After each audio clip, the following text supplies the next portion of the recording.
매일 성경 묵상 나눔입니다. 10월 16일 토요일입니다. 비가 많이 내리는 아침입니다. 오늘 묵상 본문은 출애굽기 32장 15절에서 35절입니다. 본문을 읽습니다. 모세가 돌이켜 산에서 내려오는데 두 증거판이 그의 손에 있고 그 판의 양면 이쪽 저쪽에 글자가 있으니 이 판은 하나님이 만드신 것이요 글자는 하나님이 쓰셔서 판에 새긴 것이더라. 여호수아가 백성들의 요란한 소리를 듣고 모세에게 말하되 진중에서 싸우는 소리가 나나이다.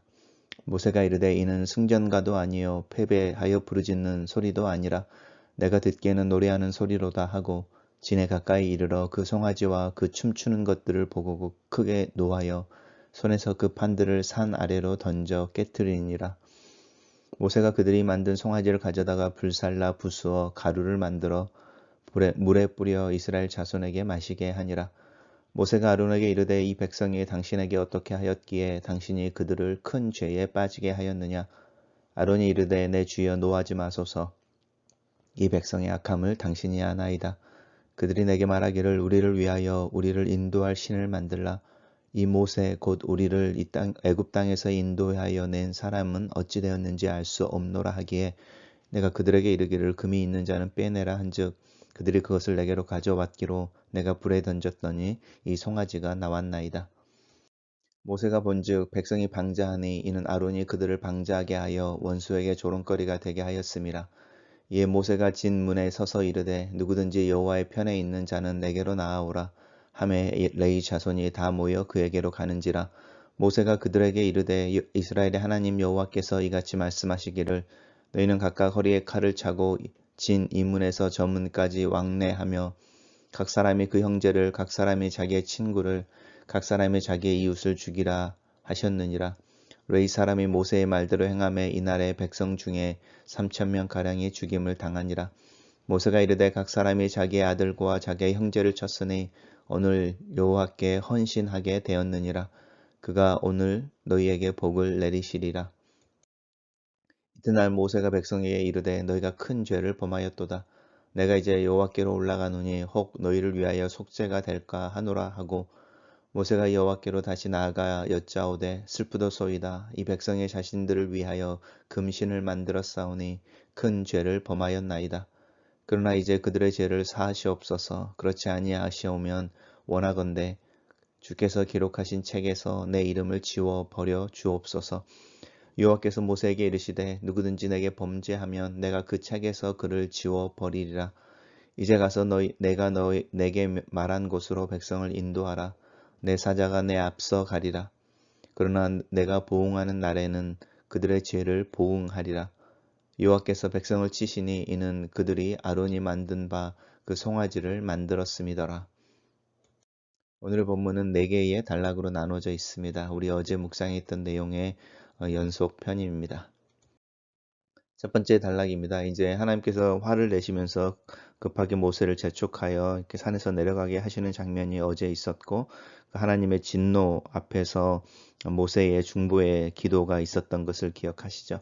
그리고 이제 그 부분이 끝나고 모세가 돌이켜 산을 내려오는데 라고 말합니다. 이 돌이켜라고 하는 말은 하나님을 향하여 서 있다가 이제 이스라엘 백성들을 향하여 나오는 모습을 상징합니다.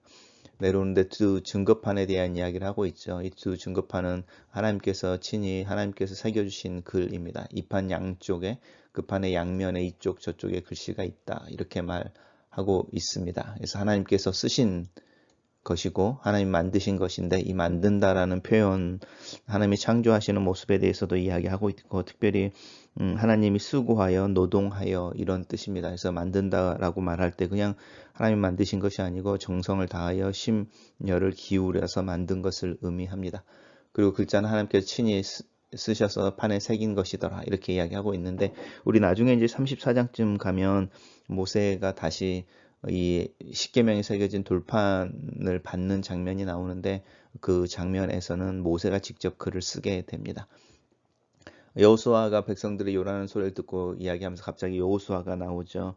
우리가 이제 24장에 언약식이 체결되어지고 하나님과 모세와 아론과 또 70 유대인들의 장로들이 함께 산에서 식사하는 장면이 나오죠. 그리고 이제 백성들은 그 장로들과 백성의 지도자들은 산을 내려가서 이제 이스라엘 백성들에게 돌아가게 되고 이제 모세는 산 위로 올라가게 되는데 그 산 위로 올라갈 때에 여호수아가 동행을 하였습니다. 그리고 산 꼭대기 하나님의 임재 가운데로 모세가 들어갈 때 여호수아는 산 어디에선가 모세의 귀환을 기다리고 있었던 것 같습니다. 자, 우리가 이렇게 이야기해 보면 이제 24장과 33장, 32장 사이에 있었던 성막에 대한 이야기들, 이 성막에 대한 이야기들을 사실은 하나님과 모세가 시내산에서 이렇게 독대하고 있을 때에 하나님이 하신 말씀을 기록한 것이다라는 것을 우리 알 수 있습니다. 모세가 이제 여호수아가 이야기하기를 그 백성들의 요란한 소리를 듣는 것이죠. 싸우는 소리로 여호수아는 듣습니다.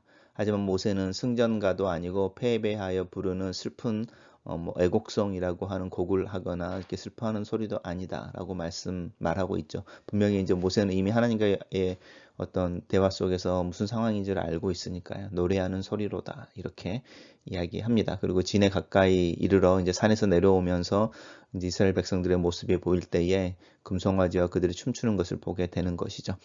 그럴 때 모세가 크게 노하여라고 말합니다. 크게 노하여, 하나님이 크게 노하여, 모세가 크게 노하여 하나님의 죄에 대한 분노와 진노를 모세가 동일하게 공감하고 표현하고 있는 모습입니다.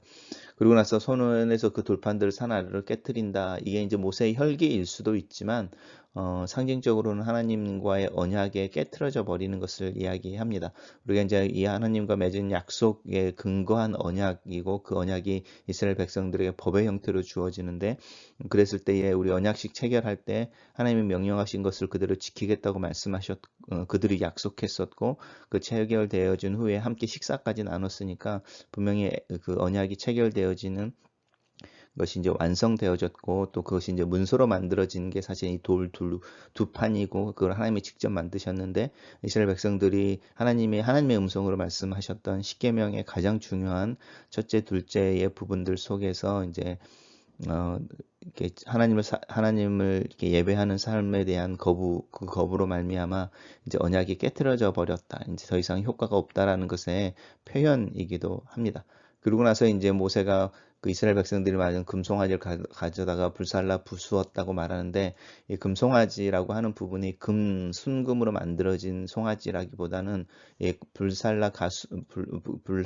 살라서 부수어 가루를 만들었다라고 하는 부분 속에서 우리가 이 금송아지가 그냥 금으로 도금된 그 안에는 나무이고 금으로 도금된 그냥 우상 사람이 만든 그래서 우리가 아론이 조각칼로 조각하여라고 말하는 그 금송아지를 만드는 장면이 나왔을 때 그 조각한다는 게 나무를 조각한 것이고 그 나무에 금을 입혀서 금송아지 형태로 만들었다는 것을 알 수 있습니다.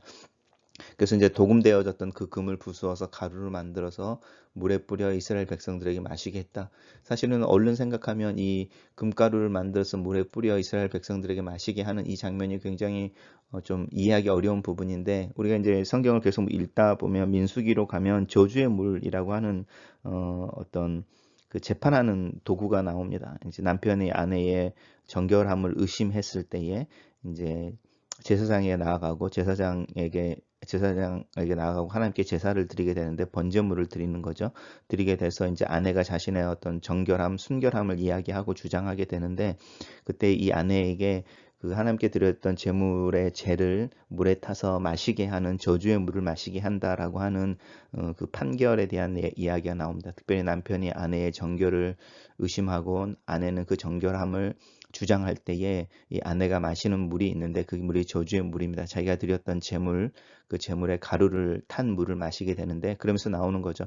이 물이 그 여인의 안으로 들어갈 때에 이제 몸속으로 들어갈 때에 이 여인이 불결하면 이 물이 저주가 되어 그 여인이 병이 걸리게 되고 생명을 잃게 될 것이며 그 물이 만약에 이 여인이 정결하여 아무런 일들이 없을 때에는 이 여인이 이제 임신을 하게 된다 이렇게 말하는 부분이 제가 기억하기로 민수기 5장쯤에 나오는데 그 이야기입니다. 그 아내가 정결하면 임신을 하게 된다는 이야기는 이제 남편과의 관계 회복에 대한 이야기를 하는 것이죠. 그리고 남편이 의심을 거두고 아내로 받아들이는 것에 대한 이야기가 임신하게 된다라는 말 속에 나오는 것이죠. 이렇게 이제 하나님 앞에서 하나님과 이스라엘 백성들이 부부의 관계, 남편과 아내의 관계라고 이야기할 때 이제 모든 사람들이 이 우상 숭배에 동참했다고 생각할 수는 없죠. 오늘 본문 뒤로 보면 하나님을 두려워하는 자, 하나님 편인 사람이 누구냐라고 할 때 레위 사람들이 다 나왔거든요.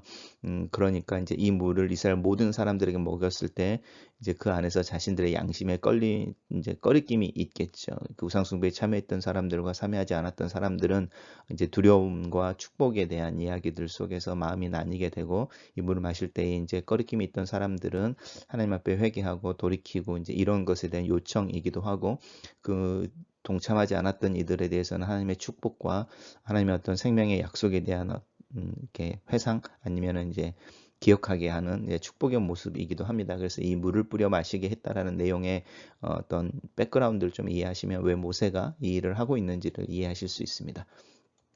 단락을 요약해 보겠습니다.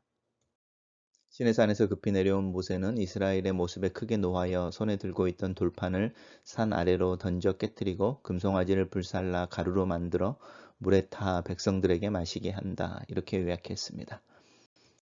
두 번째 단락입니다. 두 번째 단락은 이제 모세가 아론을 향하는 거죠. 왜냐하면 모세가 없는 동안에 아론이 실질적인 지도자의 역할을 하고 있었으니까. 근데 그 질문이 백성이 당신에게 어떻게 하였기에 당신이 그들을 큰 죄에 빠지게 하였습니까? 라고 말합니다. 백성이 당신에게 어떻게 하였기에 라고 말하면서 백성들의 책임을 묻고 있는 것 같지만 당신이 그들을 큰 죄에 빠지게 하였느냐라고 말하면서 리더로서의 책임을 이야기합니다. 이 말의 전제는 백성이라고 하는 군중들이 가지고 있는 어떤 무지함, 어리석음, 뭐 이제 이런 부분도 있지만 리더로서 하나님 앞에서 분명하게 지금 어떤 일이 진행되고 있고 무슨 일이 있었는지를 알고 있는 너는 그들을 인도할 책임이 있는데 그 인도할 책임에 대해서 어떻게 일을 했느냐 이야기하는 거죠. 만약에 백성들이 양들이라고 한다면 그 양들의 속성이 있고 그렇지만 목자로서 그 양들의 속성을 이해하면서도 그것에 빠지지 않는 오히려 그들을 오히려 더 잘 인도하고 또 보호하고 안전한 곳으로 이렇게 이끌어 가야 되는 너의 책임에 대해서 그 목자의 책임에 대해서 아론이 묻고 있습니다. 아론이 모세를 내 주여라고 부르고 있습니다. 큐리어스라고 우리가 주님 이렇게 부를 때 부르는 표현으로서 아론이 이제 상황들을 인식하고 있는 부분이죠. 그런데 그가 말하고 있는 변명을 한번 들어보십시오. 먼저는 백성이 어떻게 하였기에 라고 말할 때 이 백성의 악함을 당신이 아십니다라고 이 백성들의 악함에 대한 이야기를 하고 있습니다. 사실은 모세도 그 부분에서는 어느 정도 인정을 하고 있고 그 부분이 사실은 큰 문제가 아니다. 리더에게 리더를 따르는 사람들의 모습 속에 있는 연약함은 리더에게 변명거리가 되지 않는다라는 것을 성경은 분명히 말하고 있는데 모세는 그 백성들의 자신이 리더하고 있는 리딩하고 있는 백성들의 연약함이라고 하는 부분에서 출발하고 있습니다. 그들이 이제 우리를 인도할 신을 만들어내라라고 하는 부분은 사실인 거고요. 모세에 대한 이야기도 사실인 겁니다. 그리고 이제 금을 가져오라라고 금을 빼라라고 말하는데 이 금을 뺀다라는 이야기는 다시 단순히 귀에 있던 귀고리 금 귀고리를 빼내라 이런 뜻도 있지만요. 이스라엘 백성들이 가지고 있었던 어떤 장식품들로 왜냐하면 이 금들이라고 하는 게 애굽 사람들에게서 얻어낸 거죠. 사실 뭐 반협박일 수도 있고 또 하나님의 두려움이 유월절에 나타났을 때 이스라엘 백성들이 떠난다고 하는 그날 밤에 애굽 사람들은 공포에 사로잡혀 있고 슬픔에 사로잡혀 있었으니까 그런 사람들에게 가서 자신들의 떠남을 이야기하고 금붙이나 보석을 이야기했을 때에 이 사람들이 내어주는 애굽 사람들이 이스라엘 사람들에게 내어주는 그 금붙이의 대부분들은 사실은 조각을 해서 금도금을 만들어낸 애굽 사람들의 손으로 가지고 다닐 만한 우상이었을 가능성이 되게 많죠. 이제 그랬을 때 그 우상들에게 입혀졌던 금도금을 가져오는 것, 빼낸다는 이야기가 그런 뜻입니다. 그래서 그런 어떤 조각품에 도금되어져 있던 금들을 다 가지고 오는 것이고 그 조각품들은 애굽 사람들의 우상이었을 가능성이 많이 있습니다. 금이 있는 자는 다 빼어라 하고 그래서 그것을 가지고 왔는데 재밌는 부분이 여기에 있습니다. 내가 불에 던졌더니 송아지가 나왔다.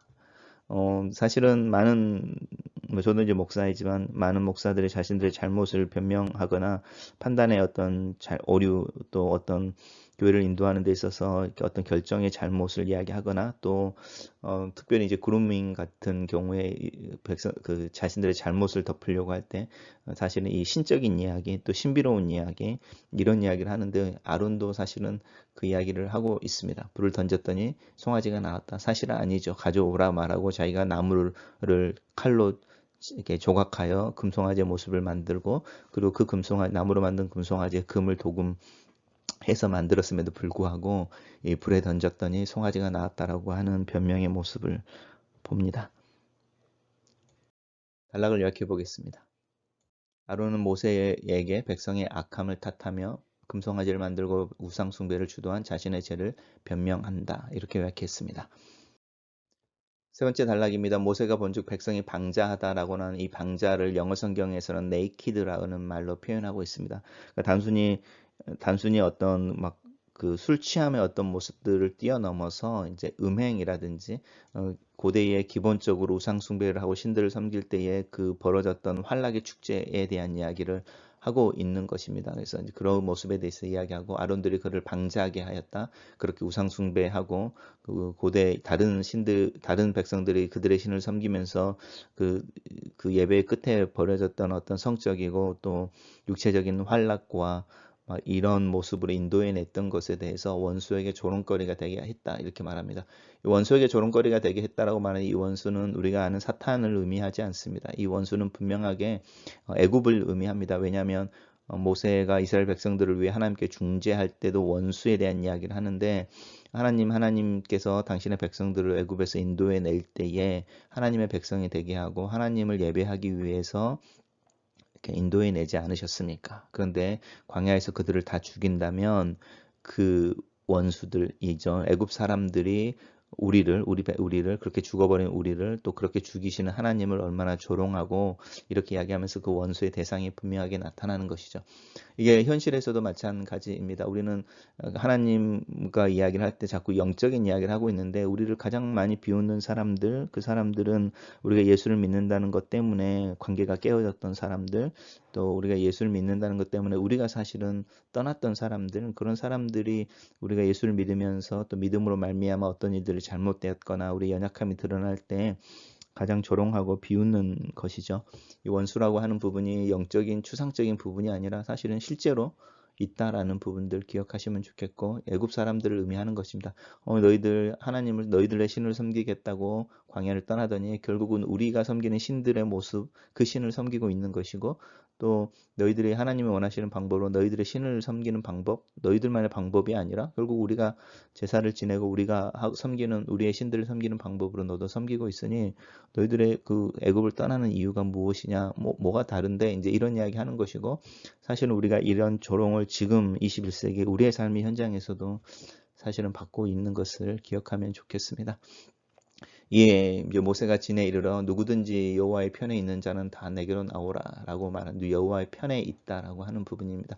이게 이제 성경을 도도하게 흐르는 남겨진 자들에 대한 사상인데요. 성경에는 세상이 아무리 환락 속에 타락하더라도 소수의 남겨진 사람들이 있다는 것입니다. 하나님을 따르기로 작심하고 하나님을 섬기는 일에 열심을 내는 그래서 자신을 지키는 특별히 그 엘리야의 이야기 속에서 바알에게 절하지 않은 그 7,000명들처럼 그런 사람들이 분명하게 있는 것에 대해서 이 소수에 대한 이야기를 하고 있고 그 이야기하고 동일한 이야기입니다. 누구든지 여호와의 편에 있는 이스라엘 모든 백성들이 하나님 앞에 방자에 행하고 우상 숭배를 하고 있지만 그럼에도 불구하고 하나님 앞에서 자신들을 견고하게 지키고 있던 사람들 그 사람들이 레위 자손들로 나타나는데 정말로 레위 자손들의 100%였을 수도 있고요. 그렇게 나오는 사람들을 하나님께 구별된 자들로 불러서 레위 자손으로 칭하고 있을 수도 있습니다.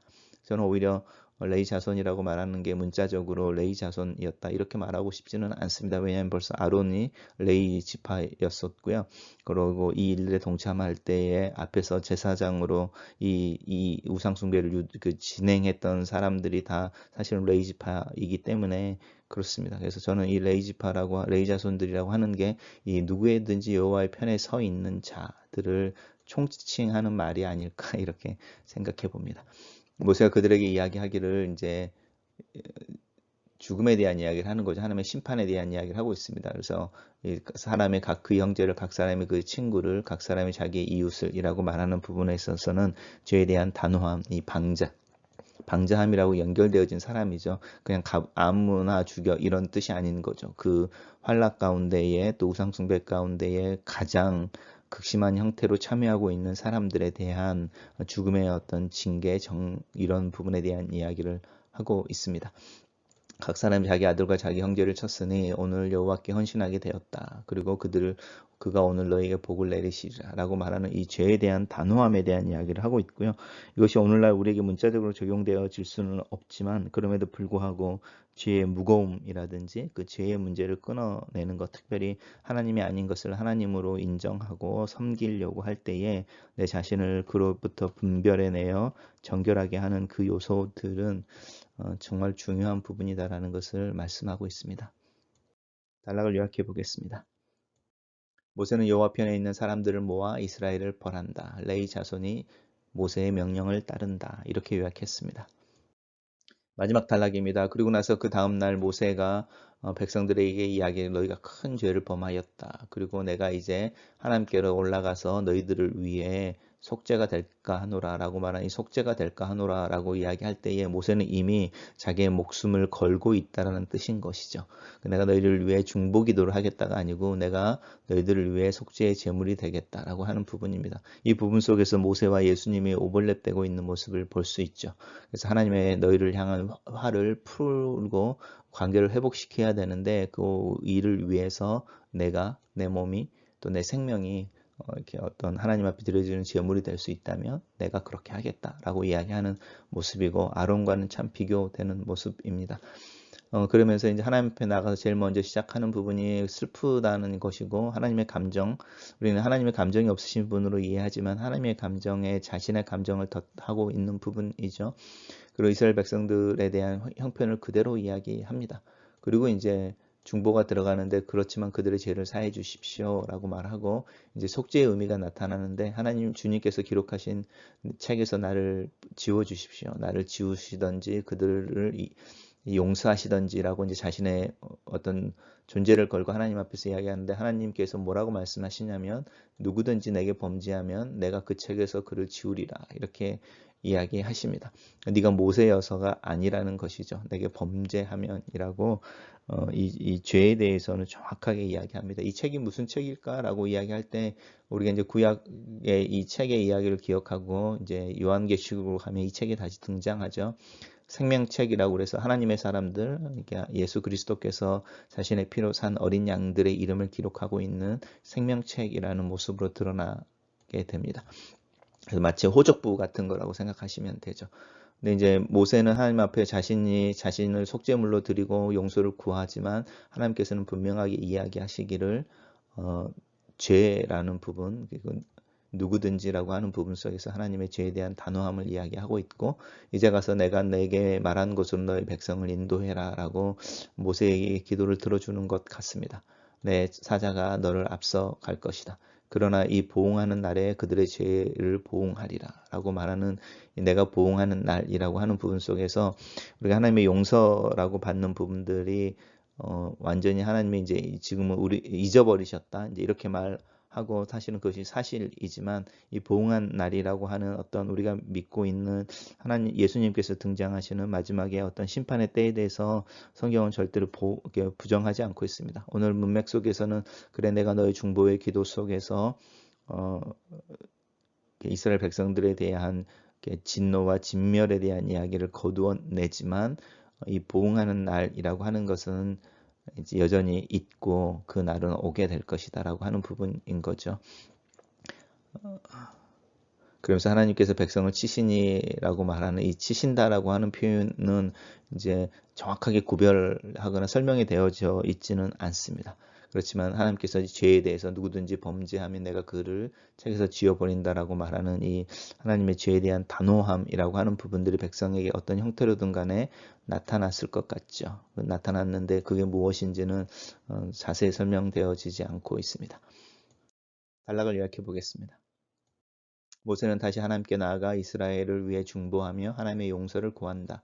이렇게 요약했습니다. 첫 번째 묵상 포인트입니다. 모세의 불같은 진노를 본다. 하나님의 진노를 닮은 죄에 대한 분노이다. 예수님께서도 성전을 청소하실 때에 이런 화를 내셨다. 그리고 그 화가 주님을 십자가의 길로 인도하는 문이 되었다. 정의와 하나님을 위한 분노란 무엇일까? 이 분노는 어떻게 표현되어져야 하나님을 기쁘시게 할까? 분노는 불과 같아서 때로는 분노하는 자를 태워버리기도 한다. 그의 화의 대상을 규정하기가 쉽지 않고 그 대상이 너무 쉽게 다른 것으로 또 다른 부수적인 것으로 옮겨가거나 잊어버리게 하기 때문이다. 그 후에 남는 것은 타버린 죄와 폐허뿐이다. 그래서 분노나 화는 조심해야 한다. 하지만 하나님의 진노하심을 공감하고 그 진노를 지혜롭게 표현할 수 있는 것은 중요하다. 이 지혜를 위해 기도한다. 깨어져 버린 두 돌파는 이스라엘과 하나님의 언약에 깨어진 것을 의미한다. 남편과 아내의 관계에 죄가 들어온 것이다. 이에 이스라엘은 저주의 물을 마신다. 그들의 마음과 행실을 따라 이 물이 심판이 될 수도 있고 회복과 생명이 될 수도 있다. 나는 하나님과의 언약, 약속의 삶에 대해 분명하게 인식하고 있는지, 하나님의 약속과 성취는 하나님과 나의 관계 속에서 존재하는 것을 분명하게 인식하고 있는지 겸손하고 두려워지는 아침이다. 두 번째 묵상 포인트입니다. 지도자의 변명은 특별히 자신이 인도하는 자들의 잘못을 탓하는 것과 자신의 의도적인 계획이나 판단의 오류를 오판을 초자연적인 또 신적인 현상으로 덮는 것은 치명적인 잘못이다. 이스라엘 사람들이 가져온 금을 불에 던졌더니 금송아지가 나왔다는 아론의 변명은 수치스럽기까지 하다. 나는 내가 져야 하는 책임에 대해 정직하게 인정하는지, 그 책임을 또 비난과 수치를 정면으로 돌파하는지, 다른 이들의 탓이 아니라 내가 하나님 앞에서 부족하기 때문이라고 말하는지, 그동안의 내 언행을 살펴보고 하나님 앞에 겸손하고 정직하기를 결단해 본다. 세 번째 묵상 포인트입니다. 모든 이스라엘 사람들이 금송아지 숭배에 참여한 것은 아니다. 항상 소수의 참된 사람들이 남아있다. 이 남아있는 소수의 사람들이 성경 이야기의 맥락과 흐름을 이어간다. 소망의 사람들, 믿음의 사람들이다. 이 세상이 더 악해져가고 향방 없이 흘러가며 환락과 이기주의, 물질과 자본의 욕망에 휩쓸려 가더라도 여전히 하나님을 신뢰하고 인내와 겸손, 근신과 금욕의 삶을 사는 이들이 있다. 나는 구원의 배에 올라탄 이 세상을 거슬러 살아야 하는 사람이다. 군중심리나 대다수의 사람들이 그렇게 한다는 변명을 해서는 안 된다. 하나님이, 성경이, 내 믿음과 선한 양심이 하는 말을 따라 살아야 한다. 방제하는 백성들의 모습 속에 나를 비춰본다. 자신들의 신을 섬기겠다고 출애굽했던 이스라엘이 결국은 애굽의 신들 중 하나에게 절하고 애굽 사람들의 모습으로 그 신을 예배하고 방자하게 행동하고 있다. 나는 하나님을 예수 그리스도를 주님으로 인정하며 다른 삶, 천국을 이야기하면서도 내 삶에서는 이 세상 사람들의 가치, 출세, 재물과 부를 추구하는 모습을 보이고 있지는 않는지, 나를 지켜보는 불신자들과 예수를 믿는다는 이유로 관계가 멀어졌던 이들의 조롱거리가 되지는 않는지. 마지막 묵상 포인트입니다.